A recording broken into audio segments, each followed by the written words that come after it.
उत्तराखंड में यदि fifth schedule लागू होता है तो उत्तराखंड के परिसीमन पे क्या क्या इफेक्ट पड़ेगा, जो कि राज्य के क्षेत्र, जनसंख्या, प्रकृति और दूरसंचार आदि सुविधाओं पर निर्धारित होती है।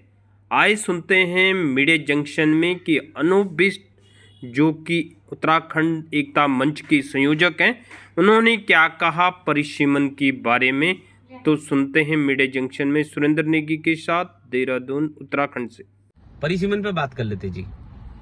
उससे पहले एक सूचना दे दूं कि 22 दिसंबर जंतर मंतर दोपहर 12 बजे उत्तराखंडी मूल निवासियों की संसद लग रही है। आप लोगों ने सब वहां पे बहुत ही बड़ी संख्या में वहां पहुंचना है और सबसे निवेदन है कि वो पीले वस्त्र पहन के आए, पीले कमीज हो।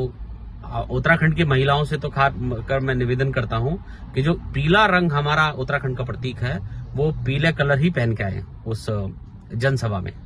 अब बात आते हैं परिसीमन की, कर लेते हैं।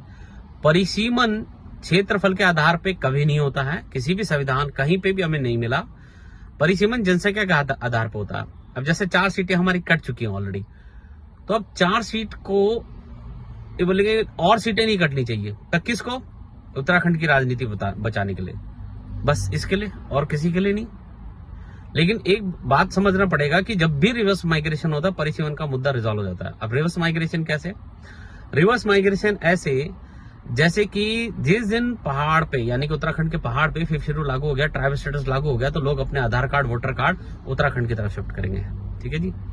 अब उत्तराखंड की तरफ उनको क्यों शिफ्ट करना है? क्योंकि जहां पे ट्राइब लग जाता है जनसंख्या के आधार पे, अगर उत्तराखंड के पहाड़ों पे लगता है तो 50% का ट्राइब, 7.5% सेंटर में, ग्राम सभा के माध्यम से जितने भी टेंडर इश्यू किए जाएंगे उसके लाइसेंस, पहाड़ नदियों से 2.5 से 3 लाख के रोजगार।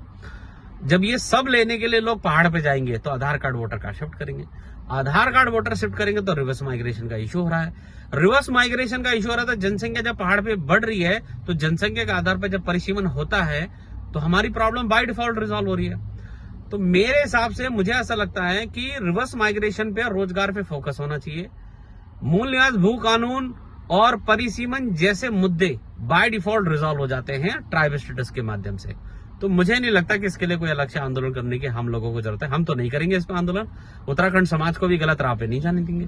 लेकिन इस बात को समझना होगा कि ट्राइब स्टेटस के माध्यम से ही ये पूरा होता है। एग्जाम्पल, जौनसार के लोगों ने क्यों नहीं किया माइग्रेशन?